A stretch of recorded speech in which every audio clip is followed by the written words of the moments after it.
न- नमस्कार। अभी हम इस वक्त मौजूद है पटना के गांधी मैदान में। गांधी मैदान में आज जन स्वराज का बिहार बदलो रैली था। अभी जो ये चेहरा देख रहे हैं, ये चेहरा जो है किसी मीडिया के बाइट या किसी के परिचय की मोहताज नहीं है। ये जन स्वराज पार्टी के बहुत वरिष्ठ नेता हैं।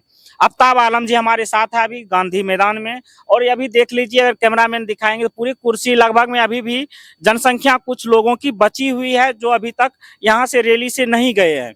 यानी कि रैली समारोह खत्म हो गया है। हम इसी रैली पे चर्चा करेंगे और इनकी सफलता और विफलता पे बात करेंगे। सर, आज का रैली कैसा रहा? काफी शानदार रहा आज का रैली। आप देखेंगे कि 11 अप्रैल का जो ये प्रशांत किशोर जी का प्रोग्राम था और ये जन स्वराज का जो बदलाव रैली था, 2 दिन पहले से आप देख ही रहे, पूरे बिहार का मौसम भी खराब हो चुका था।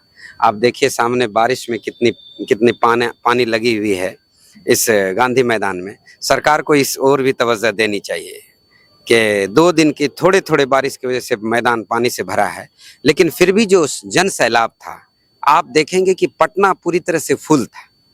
क्रिटिक्स करने वाले कुछ भी करें, लेकिन चश्मदीद को झुठलाया नहीं जा सकता। कहते हैं जानने वाले मिट्टी से जान लेते हैं, सजर कभी सजरा नहीं बताता है।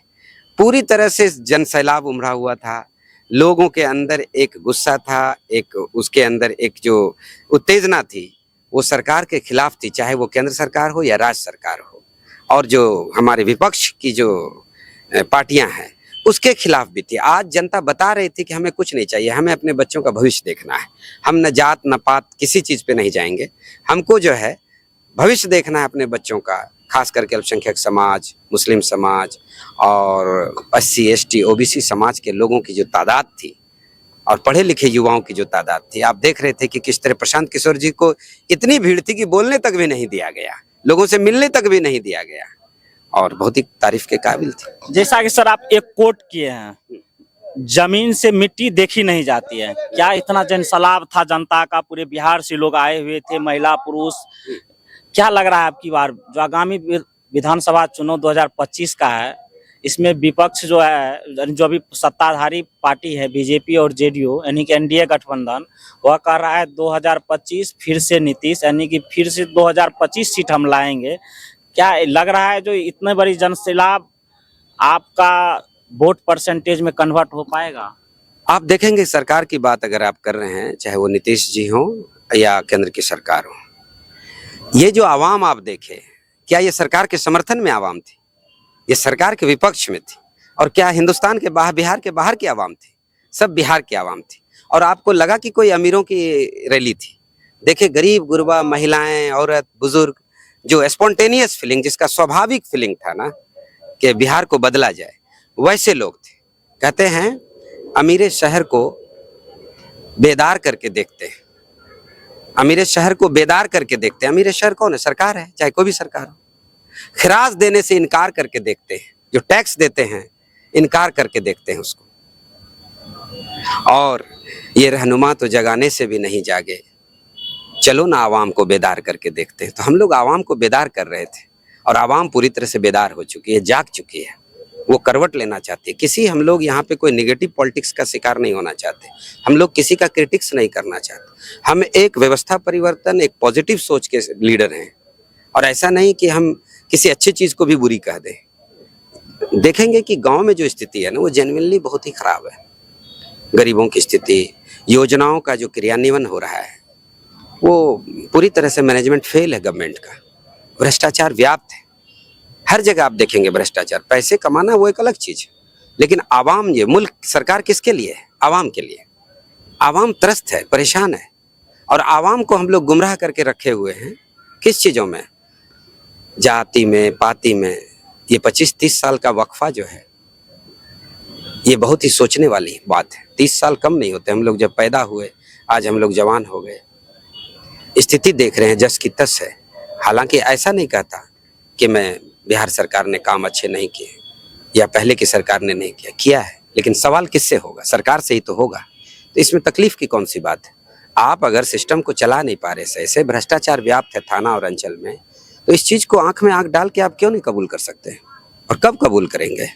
आप गलत भी है तो भी कहेंगे कि मैं सही हूँ।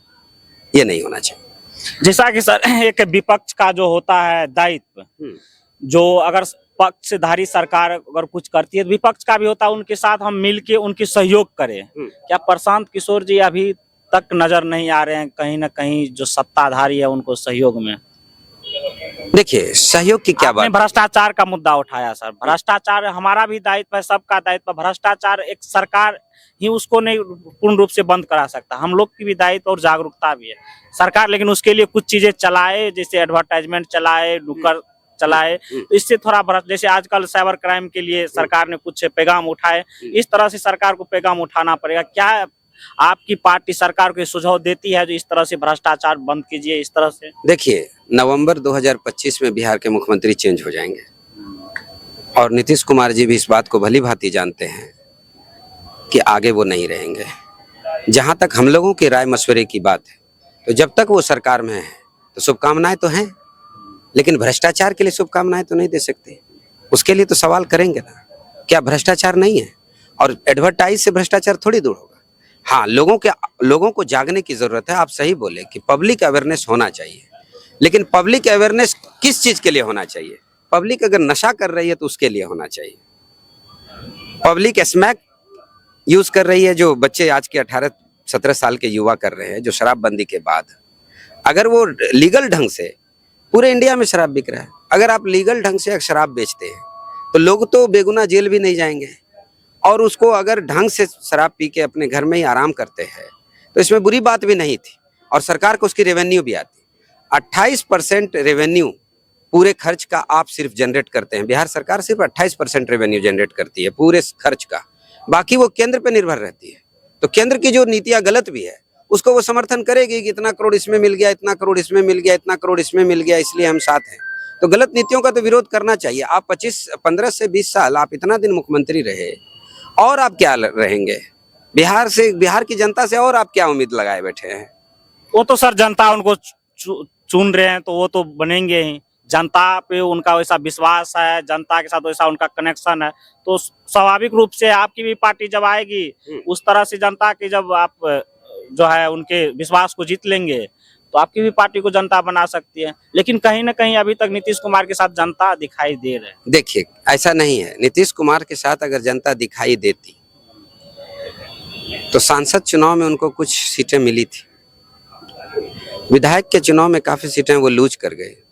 सबसे बड़ी पार्टी विपक्ष में बैठी हुई है, और सबसे छोटी पार्टी के जो रहनुमा हैं वो मुख्यमंत्री बने। ये तो सर जनता का सवाल यहाँ जनता का नहीं है, ये इंडियन कॉन्स्टिट्यूशन का एक फॉर्मुलेशन बोलते हैं इसको, कि आप ना भी विधायक जीते, अगर एमएलए चाह ले तो आप सरकार में रहेंगे।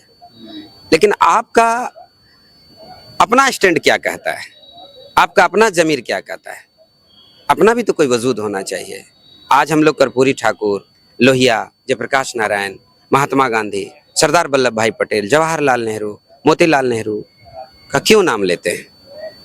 डॉक्टर अंबेडकर का क्यों नाम लेते हैं? क्योंकि उन्होंने वजूद की लड़ाई लड़ी। आपने ऐसी सिर्फ कुर्सी बचाने के लिए आप ये चीज करेंगे? हाँ, आप अगर इस स्टैंड पे रहते कि हमें करना कैसे चाहिए, आप शासन व्यवस्था ठीक किए थे, आपको अप्रिसिएशन मिला है पहले वाले में। पहला 5 साल का जो पीरियड रहा है ठीक रहा है, लेकिन एक तरफ जब वहाँ कह रहे हैं कि क्रिमिनल खत्म हो गया, लेकिन ऐसा थोड़ी है कि मर्डर नहीं हो रहा है, ऐसा थोड़ी थाने मुकदमा नहीं हो रहे, और ऐसा नहीं है कि मुकदमा हो भी रहा है, रेप का मुकदमा हो रहा है, मर्डर की हत्याएं हो रही हैं लोगों की, मीडिया में नहीं आ रही है, चीजें रिफ्लेक्ट नहीं कर रही है।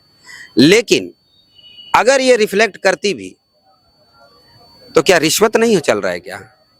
मतलब एक ओरिजिनल आदमी जो जेन्युइन आदमी है उसको भी मुकदमा लड़ने में, एफआईआर कराने में क्या पैसे नहीं ले रहे क्या? और क्यों ना लेंगे पैसे नीचे के एसएचओ? पूरा तंत्र ही जब पैसा ले रहा है तो वो क्यों नहीं लेंगे? सर जैसा कि आप भी जानते हैं, आप एक शिक्षाविद आपको कहा जा सकता है, और शिक्षाविद आप हैं ही, और इतने पढ़े लिखे आप हैं। ये हमको राजनीति भाषा में आप थोड़ा जवाब नहीं दीजिएगा, इसको आप अपने शिक्षाविद के हिसाब से जवाब दीजिएगा। ऐसा अभी तक की सरकार, चाहे नीतीश कुमार की हो या आरजेडी की, उसने क्या नहीं किया जो आप करेंगे? सबसे ज्यादा जो जरूरी था, आप क्या करेंगे? आखिर उसने जो चीज नहीं किया आप क्या करेंगे? सबसे ज्यादा जरूरी था प्रबंधन। आप सोसाइटी में कोई छोटा मोटा भी प्रोग्राम करते हैं तो प्रबंधन मायने रखता है। आप लाख अच्छा खाना बना लें, अगर प्रबंधन नहीं है तो सब बेकार है। आपने देखा अभी गांधी मैदान की रैली में कितनी भीड़ थी, लेकिन प्रबंधन देखा आपने? आवाम के लिए चेयर लगी थी।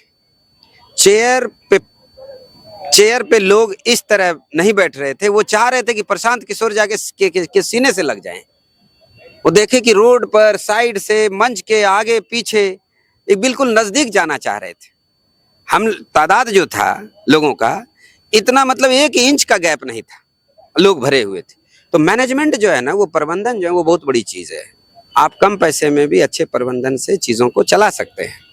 और सुंदर समाज बनाने के लिए एक सुंदर सरकार का होना बहुत जरूरी है, कि ईमानदार सरकार का होना बहुत जरूरी है। ये सोचने की ये सर एक बात हो गया प्रबंधन, और 2-3 बात बताइए। आपका कहना है जो यानी कि अभी तक की जो सरकार एडमिनिस्ट्रेशन यानी कि प्रबंधन में पूर्ण रूप से जो काम करना था उनका नहीं किया, आप कैसे प्रबंधन को मैनेजमेंट करेंगे? डेफिनेटली जिस लायक जो इंसान है उसको उस लायक काम देंगे, जिस स्किल्स का जो है उसको उस स्किल्स का काम दिया जाएगा। भ्रष्टाचार पूरी तरह से मिटाएंगे, बेरोजगारी जो है रोजगार के लिए साधन उत्पन्न करेंगे। और दूसरा है, कुछ जगह फैक्ट्री रोजगार के लिए जैसा बोल रहे हैं साधन उत्पन्न करेंगे, तो इसमें क्या क्या साधन होंगे? रोजगार के लिए तो सबसे ज्यादा जो जरूरी है, देखिए छोटे मोटे रोजगार भी हैं, लेकिन सबसे ज्यादा जरूरी है, आप नोएडा एरिया में जाएंगे, दिल्ली एनसीआर में जाएंगे, तो वहाँ कहीं ना कहीं सरकार की मदद से ही फैक्ट्रियां आ रही है। चाहे वो यूपी गवर्नमेंट की मदद से हो, या हरियाणा गवर्नमेंट की मदद से हो, या दिल्ली गवर्नमेंट का कह लीजिए। तो इंडस्ट्रियल जो डेवलपमेंट है वो सरकार के पॉलिसी पे डिपेंड करता है कि आप इंडस्ट्री को कितना प्रोटेक्शन देते हैं, आप इंडस्ट्री को कितना फैसिलिटेट करते हैं, आप इंडस्ट्री को किस आधार पे जमीन मुहैया कहाँ कराते हैं, उसको रिसोर्स कैसे उपलब्ध कराते हैं, उनकी सिक्योरिटी कैसे देते हैं, उनके लिए मार्केट प्लेस कैसे बनाते हैं। ये एक बड़ी चीज़ है। तो यहाँ पे जो मैन्युफैक्चरिंग इंडस्ट्री है वो नहीं है, उसकी बहुत ज़रूरत है। अगर मैन्युफैक्चरिंग इंडस्ट्री आ जाए तो पढ़ने वालों की संख्या जो 8वीं फेल है या नहीं पढ़े लिखे लोग हैं, उनको कम से कम मजदूरी तो टाइम से मिलने लगेगा, नहीं मिलने लगेगा, वो चीज़ जरूरी था। बहुत बहुत धन्यवाद सर, समय दिए आप। जैसा सर ने बताया बखूबी, बहुत अच्छे से सभी चीज को बताए जो इनकी पार्टी करेंगे, और जो अभी तक नहीं किए वो भी बताए। लेकिन अभी देख लीजिए पटना के गांधी मैदान में लेकिन पानी भरा पड़ा है, लेकिन इसमें जन सैलाब जो जनता का था, हम उस थोड़ा विजुअल लगाएंगे, आप देखिएगा। जन सैलाब उभरा हुआ था। इससे प्रतीत होता है कि कहीं ना कहीं अब की बार जनता जो है प्रशांत किशोर के साथ जाएंगे और कुछ ना कुछ उसके लिए सीट बनाएंगे। आखिर ये तो देखना होगा बाद में जब चुनाव होंगे और चुनाव के रिजल्ट आएंगे। खैर अभी हम लोग को जो मूल रूप से जो समस्या है, एक सरकार पे ही निर्भर नहीं होना, हम लोग को भी जागरूक बनना है, और एक जागरूक नागरिक होने के कारण हमें आवाज भी उठानी होगी, तब जाके एक हम सही स्वस्थ और स्वतंत्र सरकार चुन पाएंगे। मैं नवीन कुमार, आपको अगर वीडियो अच्छा लगा हो तो आप देखते रहिए तिरछी नजर। कैमरामैन विनोद के साथ यहीं तक।